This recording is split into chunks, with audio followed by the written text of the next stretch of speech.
Hi friends, good evening. இன்றைக்கி white sauce pasta எப்படி செய்கிறதுன்னு பார்க்கலாம் வாங்க. அதுக்கு ஃபஸ்ட்டு ஒரு பேனை சூடு பண்ணி அதில் தண்ணி சூடு பண்ணிக்கலாம். அதில் ஒரு ஸ்பூன் ஆயில், ஒரு பிஞ்ச் சால்ட் சேர்த்து நலிச்சு எடுத்துக்கலாம். ஸோ ஒரு பிஞ்சு சால்ட்டு சேர்த்தா போதும். ஸோ தண்ணி நல்லா கொதிக்க விட்டுருங்க சால்ட்டை சேர்த்துட்டு. இப்போ பார்த்திங்கன்னா தண்ணி நல்லா கொதிச்சிருச்சு. ஸோ இந்த ஸ்டேஜில் நான் இந்த கப்பில் 2 கப் பாஸ்தா எடுத்திருக்கேன். இங்கே எந்த ஷேப்பில் வேணாலும் உங்களுக்கு எப்படி கிடைக்குதோ அதுக்கேற்ற மாதிரி எடுத்துக்கோங்க, தேவையான மாதிரி. ஸோ நான் இந்த 2 கப் பாஸ்தாவை உள்ளே சேர்த்துட்டு இதை கரெக்டாக ஒரு 7 to 8 மினிட்ஸ் நம்ம நல்லா குக் பண்ணி எடுத்துக்கலாம். ஸோ வாங்க இப்போது ஒரு லிட்டு போட்டு மூடி போட்டு க்ளோஸ் பண்ணி பாஸ்தாவை நல்லா வேக வச்சு எடுத்துக்கலாம். இப்போ பார்த்திங்கன்னா 7 மினிட்ஸ் ஆயிடுச்சு. ஸோ பாஸ்தா குக் ஆகிடுச்சு. ஸோ கரெக்டாக ஒரு 7 மினிட்ஸில் நீங்கள் பாஸ்தாவை எடுத்துருங்க. இல்லை அதுக்கு மேலே நம்ம வேக விட்டோம் அப்படின்னா பாஸ்தா குழஞ்சி போயிடும், உடஞ்சி போயிடும். ஸோ கரெக்டாக ஒரு 7 மினிட்ஸ் வேக வச்சு ஸ்டெயின் பண்ணி இந்த மாதிரி எடுத்துக்கலாம். ஸோ இது கொஞ்சம் நேரம் ஆற வச்சு ஒன்றோட ஒன்று ஒட்டாமல் இருக்கிறதுக்காக ஒரே ஒரு ட்ராப் ஆயில் சேர்த்து நான் இதை ஆற வச்சுக்கிறேன். ஸோ ஒரு ட்ராப் ஆயில் சேர்த்து இதை நல்லா கிளறி விட்டு கொஞ்சம் நேரம் ஆற வச்சுக்கலாம். ஆற வச்சு ஒரு ஓரமாக வச்சிடலாம். ஸோ வாங்க பாஸ்தா எப்படி செய்கிறதுன்னு பார்க்கலாம், white sauce pasta. So first அதுக்கு ஒரு பேன் நல்லா ஹீட் பண்ணிக்கோங்க. ஸோ பேன் நல்லா ஹீட் ஆனதும் இதில் ஒரு 1.5 ஸ்பூன் பட்டர் ஆட் பண்ணிக்கலாம், அதாவது அன்சால்ட்டட் பட்டர். ஸோ சால்ட்டட்னால் அதுக்கேற்ற மாதிரி நீங்கள் சால்ட் அட்ஜஸ்ட் பண்ணிக்கோங்க. So 1 spoon butter.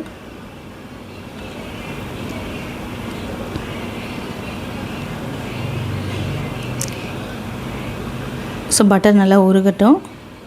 இதில் பார்த்திங்கன்னா நான் ஒரு 2 பல் பூண்டை சின்ன சின்னதாக சாப் பண்ணி வச்சுருக்கேன், அதை ஆட் பண்ணிக்கலாம்.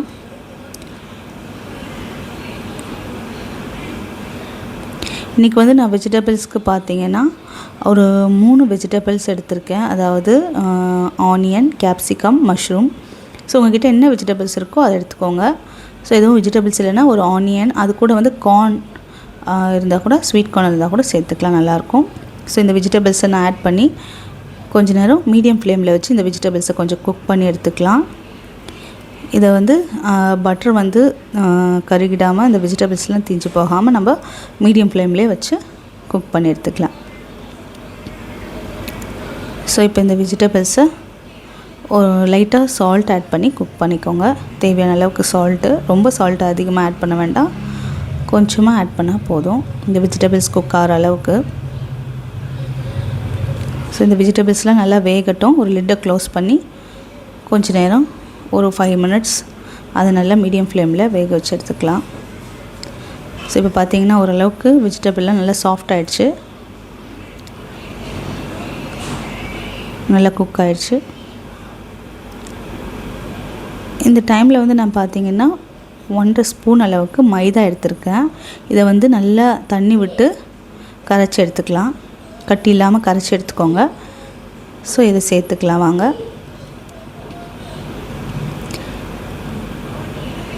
இது கூடவே நான் ஒரு 1/2 கப் பால், ஆற வச்ச பால் எடுத்திருக்கேன், இது சேர்த்துக்கோங்க.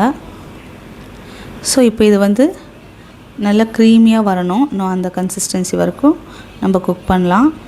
ஸோ இப்போ பார்த்திங்கன்னா நல்லா க்ரீமியாக இருக்கும். ஸோ மீடியம் ஃப்ளேமில் வச்சு குக் பண்ணுங்கள்.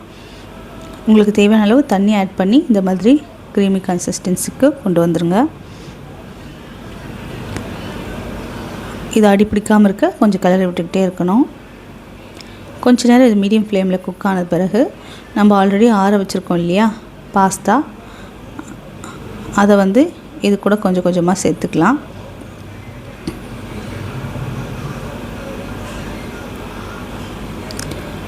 உங்களுக்கு என்ன டைப் ஆஃப் பாஸ்தா இருக்கோ அதை எடுத்துக்கோங்க, அதுக்கேற்ற மாதிரி அதை நல்லா வேக வச்சுக்கோங்க. இப்போ நான் பாஸ்தாலாம் உள்ளே சேர்த்துட்டேன்.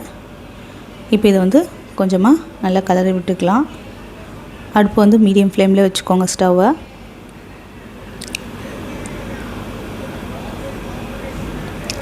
ஸோ இது நல்லா கிளறி அந்த கன்சிஸ்டன்சி வந்த பிறகு ஓரளவுக்கு நல்லா குக் ஆகணும். ஏற்கனவே ஒரு 7 மினிட்ஸ் அது வேக வச்சு எடுத்துருக்கோம் இல்லையா, ஸோ அதை நல்லா கிளறி விட்டுக்கலாம். இப்போ வந்து பார்த்திங்கன்னா நான் இதில் வந்து சில்லி ஃப்ளேக்ஸ் ஆட் பண்ணியிருக்கேன். அது கூட வந்து கொஞ்சம் சீசனிங் எடுத்திருக்கேன். இப்போ உங்கள்கிட்ட வந்து இந்த சீசனிங் இல்லை அப்படின்னா கொஞ்சமாக பெப்பர், பிளாக் பெப்பர் எடுத்து க்ரஷ் பண்ணி இடித்து சேர்த்துக்கோங்க. சீசனிங் இருக்கிறவங்க சீசனிங் சேர்த்துக்கோங்க. அது கூடவே கொஞ்சம் சில்லி ஃப்ளேக்ஸ். ஸோ இதெல்லாம் சேர்த்துட்டு நல்லா கிளறி விட்டுட்டு, இப்போ நமக்கு வந்து சீஸியாக வேணும் அப்படின்னா இதில் நம்ம சீஸ் சேர்த்துக்கலாம். ஸோ இப்போ நல்லா கிளறி விடுங்க. ஸோ நான் வந்து சீஸ் வந்து கிரேட்டட் சீஸ் எடுக்கலை, நார்மலாக ஸ்லைசஸ் தான் இருந்தது. ஸோ அதை வந்து சின்ன சின்ன பீசஸாக கட் பண்ணி இதில் சேர்த்துக்கிறேன். ஸோ ஆல்ரெடி பாஸ்தா சூடாக இருக்கிறதுனால சீஸ் வந்து நல்லா அது கூடவே மிங்கிள் ஆகிடும், உருகிடும். நீங்கள் கிரேட்டட் சீஸ் இருந்தால் கூட க்யூப் இருந்தால் அது கிரேட் பண்ணி துருவி சேர்த்துக்கோங்க. ஸோ இப்போ பார்த்திங்கன்னா நம்ம சீஸ் சேர்க்கும் போது இன்னும் நல்லா க்ரீமியாக இருக்கும்.